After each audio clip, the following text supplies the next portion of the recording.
Here's the thing: the good news. I always want to spin it into a positive. This little bit of this little tidbit of news, just about like how it's not all doom and gloom.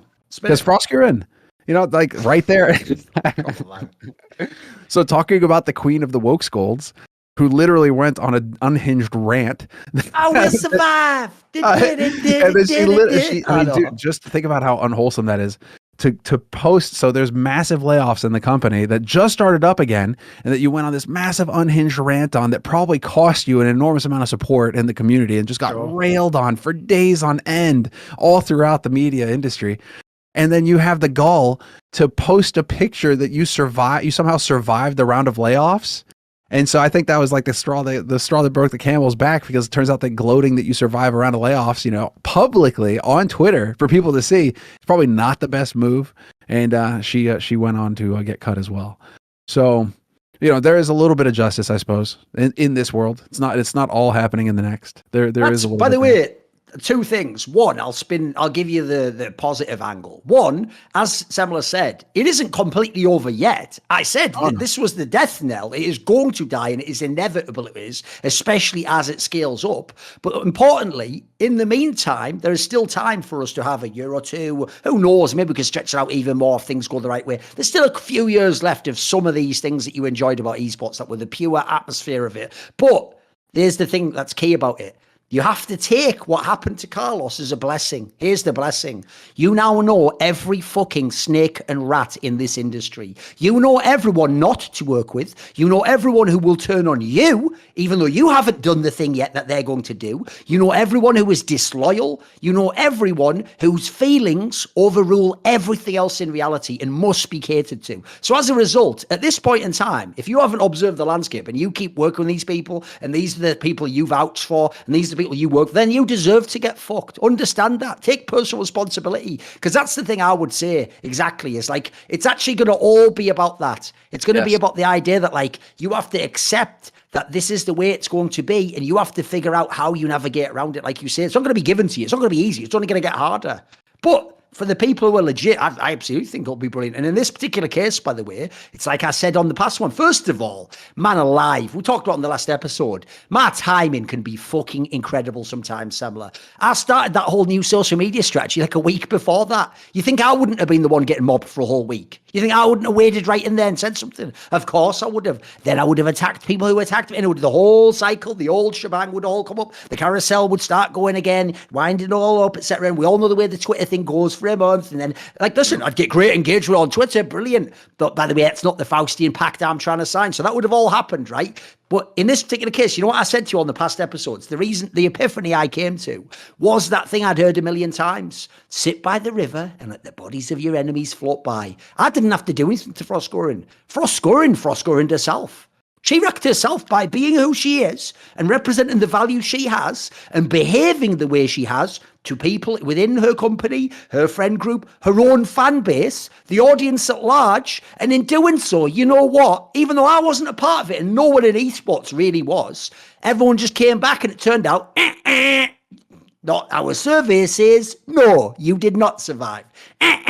Our survey says you do not work for G4 TV. Our survey says young men who like gaming and edgy stuff like women. Fucking shocker, that, isn't it? I mean, if that was what your whole thing was based off, the idea that actually secretly they don't really like women and someone's tricked them into it. Well, you know what? I think life and reality itself just told you, you are wrong, sir. And also, before I started my new social media strategy, I did create the ultimate, I won't say what politician is like this, I did create the ultimate best nickname ever of all time for her, Froskurrin. Froskurrin. Yeah. What do you want? Oh, case in point. I know. That's not even like I'm dunking on it. That's more like she went up for a shot and I just blocked it, that shit. And get that shit out of here, right into the crowd like Wilt Chamberlain or some shit. I know. What do you think about this, Semmler? Because here's the one thing I will say, just a piece of industry analysis. She wasn't actually the reason G4 TV failed in any context. It was already it was basically itself a dead brand that they tried to resurrect in some fucked up way. If anything, she was more just, I actually think, the scapegoat and the lightning rod for all the criticism of it, and it just made a one flashpoint. Yeah, what a great term. Where everyone came together through the medium of criticizing her, but essentially we were just saying, fuck G4, what even is it anymore? Like, she wasn't the one person that brought the whole thing down, guys. She was, if anything, it was the straw that broke the camel's back, maybe. She's a symptom. I mean, the thing is, like, as far as I'm concerned, when you start playing these kinds of diversity games and all of that, when you start checking these kinds of boxes that have really taken over everything now, where it's no longer about merit and quality of the content, but it's about checking some diversity box of, like, we need X number of women and we need X number of people of this descent and that descent and blah, blah, blah. And like, and then we need to make sure that we're not offending anybody. And so we're walking on eggshells all the time. Nobody can crack a joke. Nobody can have fun anymore. Worst You're not allowed to have fun because you might it. be having fun at somebody else's expense, you know, which is usually how jokes go, because there's a grain of truth. That's why they're funny, you know, but you can't, you can't do that anymore. And so when you're already starting out like that with your hands tied, how are you supposed to do anything that's going to get people to tune in and enjoy it and have fun? Do it like while watching. Like, it's not going to be possible. It's going to be stale right out the get-go. It's already going to be doctored and soulless. And so the whole Froskurrin thing, I think, is just, you know, unfortunately, she is a bit of a lightning rod, and she kind of brings that heat down on herself. And just the way that she delivered it was so, it just hit all of it just, you know, it's like nails on a chalkboard or something, where it's just, you know, it catches everybody's attention. Like, oh, what is that? Turn it off, you know, which is exactly what you're not supposed to be doing. They want you to turn on the channel, not turn it off. It doesn't matter if you're getting into the social media, you know, it's like, if you're getting it, like, there is that saying, right, where it's like good or bad marketing is marketing, right, or advertisement or whatever. You know, it's like, hey, dude, you're getting attention, but you can't, when you're already on the down and out. Is the line yet? Sorry, go ahead. There's no bad publicity. There you go. There's no such thing as bad publicity. Good publicity, bad publicity. It's all good. I should know that, because that was something that James used to say all the time back in the day, which was always funny. But you know, that's the thing. It works if you're still on the up and up. If you're on the down, dude. By the way, of all the people to say that, too good as well. Like, you know what, James? I think you've established that there is bad publicity. I love it. I know. Plus, to be fair, that didn't apply to a communist system. To be fair, too good. So, you know, James is one of those guys too, who just got thrown to the wolves. I mean, he's done it all, but like, he just got thrown to the wolves, but now he's been laying low doing his thing. But I mean, dude, I remember back in the day, it was hysterical, because I think you would get lynched today if you made that joke. But way back in the day, even then, it was like super spicy, because he was on but these were the good studio days. So maybe literally like 10 years ago, he made the joke about when Scarlett came out as trans or something, and he was just like, oh, good, best of both worlds. And like, you know, just off the cuff, you just get away with that there. You know, it's like, yeah, whatever. And you know, today you make that kind of joke, you're gonna get lynched. But back then, you know, even back then, it was like, whoa, okay. But good publicity, bad publicity, whatever. It got people talking about it. It got people focused on the good studio, and we were rolling with it, right? So James is a legend. He's still in the mix.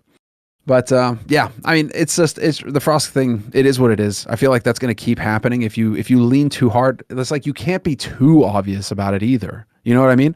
Like, you have these people they're undermining on the back side of things, but you can't just be too obvious, because people want to be entertained, and people want to tune in and have a good time, watch a show, laugh, you know, enjoy themselves. It's about escapism at the end of the day. You just spend all your day studying or working or whatever. When you're watching this, when you're watching TV, you don't want to be lectured.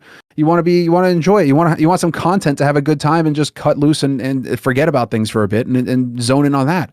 So you can, if you're clever about it, you can put your message into it still, but it's still supposed to be about entertainment. So the companies that fail to understand that are just going to keep dropping off. I always thought the most underrated, hilarious part of that, because the sad thing is, if people don't know as well, like, there's even elements about that weren't even legit in the response to Froskurrin. Like, I'll give you an obvious example. She has been openly a lesbian for a number of years. She's in a relationship with women many times. I think she maybe even, I'm not even sure, I think she might have even got married to one, or she proposed to one or something at one point in time. Really? Maybe this is a few years ago. And basically, she's totally open with that. And everyone in esports, well, I think they do at this point in time, knows that, right? But the joke is, because that was a mainstream audience who doesn't know who she is really, they only maybe vaguely know her as someone on G4, which, spoiler, wasn't getting many views.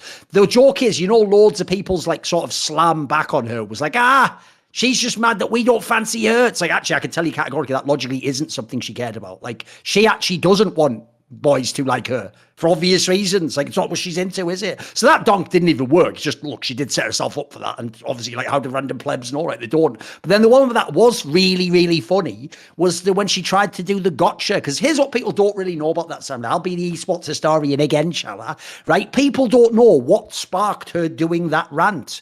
right? Here's what sparked that rant or impassioned speech, whatever you want. It was like her network moment, was it? Like, give me this camera, like, damn sick of it, and I'm not going to take it anymore. You know, that classic movie from the 70s, Network. Go look it up, 1976, I think. Right? Basically, what sparked that moment was that supposedly she'd done a segment like earlier, like the other day or early in the week, where she was doing some like game review or some discussion about like some game that was coming out, and she made some sort of comment where basically she sort of like talked about out of school about something she didn't really know about. Like she said something like, oh, like, you know, like this game developer didn't do this, or like they'll never do this, or what, something. And then basically she was like factually wrong. And the problem is, if you know the internet and nerds, every nerd is like, well, actually, Konami in 1984 began as a company. Like, you know, they're all those guys. So they're already ready with the Wikipedia. So everyone, well, actually, did, right? And because she couldn't handle it, she had to spin it as like, they're just doing it because I'm a woman. They're just doing it because I'm a woman and I'm not sexually, like, you know, gratifying to them. They'd never done this to Olivia. Like, she was on some of that shit, Semmler. So this is the real hilarious part, because what she thought was a gotcha that she even said, I think, on Twitter already, it was so fucking hilarious, was she even said something like that the reason she knew that people were just doing it because she was a woman is because they don't even write all of those reviews. They just read them. And that sometimes they were written by one person, a man, and that if he gave one review to a man, that would sometimes be well received. And if he gave one, say, to Froskurrin, it would be badly received. Now think about what the gotcha there is. It's like, you guys think what I'm saying is nonsense. I don't know what I'm talking about. I'm full of shit. I didn't even write what I say on camera. Like, holy shit, that's not a gotcha. What are you? I know you've just like, that's like you just called in an artillery strike on yourself. Like, that doesn't even work. I know. In that case, here's the real question. Why are you there? Like, I don't get it, mate. Because that's the weirdest thing of all about that whole topic is like, she's obviously an esports specialist. I don't really even know why as a general gaming show that was the move, except for the obvious things, as you said before, checking certain boxes. Now, one other thing I'll say is this, because it's actually Rich's Wrath, XH2K Rich, who came up with this, and it's cracked me up ever since he made me aware of it. I'm so grateful to this man. Like, you have to find the few spots of light where you can, Semmler.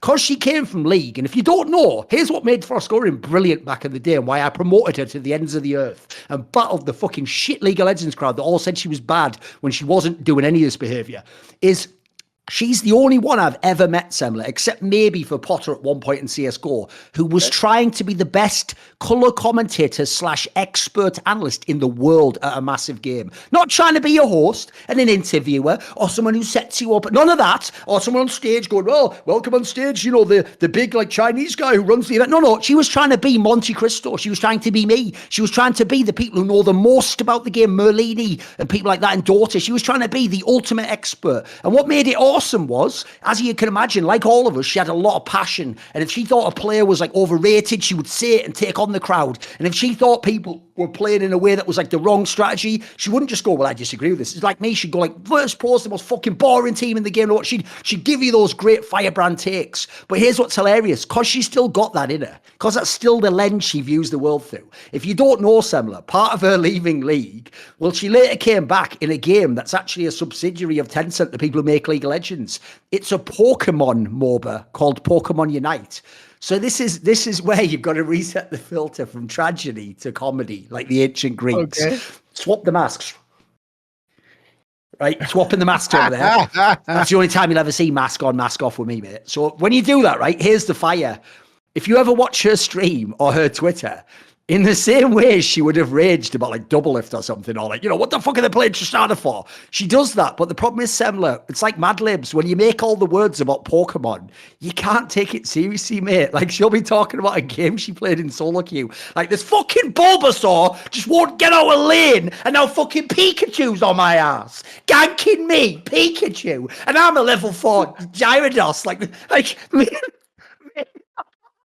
it's like it's the greatest parody of all time, but it's real. Like, I'm just telling you, I swear, just go watch it. Just go check out on Twitter, which like, and this toxic bloody Charmander just couldn't get out of my bloody lid. I can't do it, man. It made it so, it just like, for a moment, it just brought me out of it like, there is still light in the world. There is still, find the I know, there's it's still a good laugh. Exactly. Just check it out. You know, maybe that is a good example of how you just got to change your perspective, and it's all good. It's all good. Life is just a comedy after all. Just a big comedy. Want to see more cool, funny, interesting clips based on topics from my content? Well, subscribe to this channel then, or, you know, be a pleb and don't.